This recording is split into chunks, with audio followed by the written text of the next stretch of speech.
Hello दोस्तों, स्वागत है आप सभी का हमारे यूट्यूब चैनल स्टडी विद जीवन में।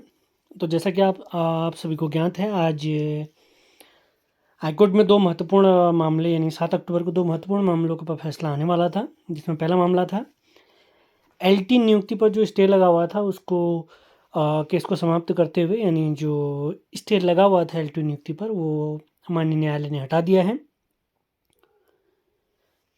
यानी एलटी नियुक्ति का रास्ता अब साफ हो चुका है, बहुत जल्दी उन्हें नियुक्ति प्राप्त होगी। इसके अलावा दूसरा हमारा केस था पुलिस कांस्टेबल आयु संबंधी मामला, जिसमें आयु बढ़ाने संबंधी केस काफ़ी लंबे समय से चल रहा था, जिसमें आज लग रहा था कि अंतिम फैसला आ जाएगा। क्योंकि पिछली बार का जो फैसला था, जो सुनवाई हो रही थी उस समय पे माननीय जो जज साहब थे उन्होंने अध्यक्ष जी को और आयोग को भी काफ़ी लताड़ लगाई थी कि आप लोग एक बार फिर से प्रोसेस स्टार्ट कर दीजिए, 4 गाइड पकड़िए, उनमें से पेपर छापिए, 2 महीने में आपकी प्रोसेस कंप्लीट हो जाएगी। मतलब उस दिन के फैसले से उम्मीद जगी थी कि आज 7 अक्टूबर को हमारा जो आयु संबंधी केस मामला है, पुलिस कांस्टेबल आयु संबंधी मामला, उसमें फाइनल फैसला आ जाएगा। लेकिन एक बार फिर से वही ढाक के 3 पात, एक बार फिर से फाइनल फैसला बिल्कुल भी नहीं आया। वही कहानी एक बार फिर से दोहराई गई। एक बार फिर से नई डेट प्राप्त हो चुकी है। अब माननीय न्यायालय ने एक नई डेट निर्धारित कर दी है जिस दिन फैसला दिया जाएगा, 30 अक्टूबर 2025 को अगली सुनवाई की बात की गई है। भगवान जाने अब उस दिन भी फैसला आएगा या नहीं आएगा, क्योंकि और भी कई सैकड़ों मामले हर दिन सुने जाते हैं। आज भी मतलब ये मान के चलिए कोर्ट की कार्रवाई समाप्त होने से पहले पहले ही इस विषय पर सुनवाई की गई, लेकिन एक बार फिर से अंतिम फैसला नहीं आ सका। अब इसका नुकसान क्या हो रहा है, इस वजह से जिन बच्चों के फिजिकल हो चुके हैं, जो अपना पेपर दे चुके हैं, जिन्हें उम्मीद है कि उनका फाइनल सिलेक्शन हो सकता है, तो उनके रिजल्ट पर भी ऑटोमेटिक स्टे लग जाता है।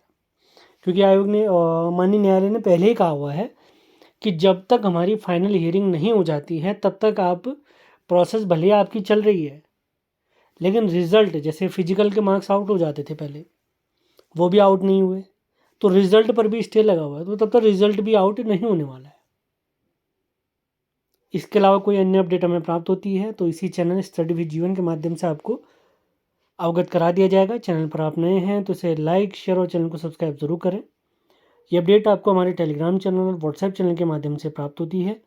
उनके लिंक भी इसी वीडियो के डिस्क्रिप्शन में दिए गए हैं, वहाँ से भी आप हमसे जुड़ सकते हैं। इसके अलावा आप लोगों को बताना चाहेंगे UKSSC की आगामी जो भी भर्ती परीक्षाएं हैं, जिसमें हमारा स्नातक स्तरीय एग्जाम भी होगा।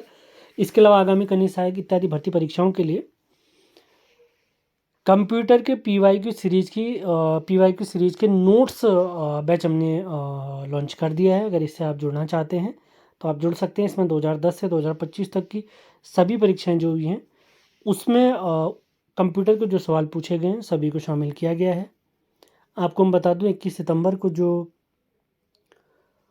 स्नातक स्तरीय भर्ती परीक्षा हुई थी, जिसमें लीक प्रकरण भी शामिल आया था, उसमें भी 3 सवाल PYQ से ही पूछे गए थे। तो PYQ की PDF इत्यादि आप चाहते हैं तो आप इस नंबर पर संपर्क कर सकते हैं। और इन नोट्स की फ्री में वीडियो आपको हमारे इसी चैनल स्टडी विद जीवन पर ही प्राप्त होंगी। इसके अलावा 6 अक्टूबर से हमने UKSSC के आगामी भर्ती परीक्षाओं के लिए 2 नए बैच और लॉन्च कर दिए, जिसमें पहला बैच है उत्तराखंड नोट्स सीरीज, जिसमें परीक्षा वाणी और BSNG के कंप्लीट नोट्स आपको प्राप्त होंगे। इसके अलावा दूसरा बैच है सामान्य Hindi video batch, complete syllabus के अकॉर्डिंग आपको पढ़ाया जाएगा। यदि आप इन बैचेस से भी जुड़ना चाहते हैं तो आप इसी नंबर 7895127508 पर संपर्क कर सकते हैं। तो मिलते हैं अगले वीडियो में। धन्यवाद।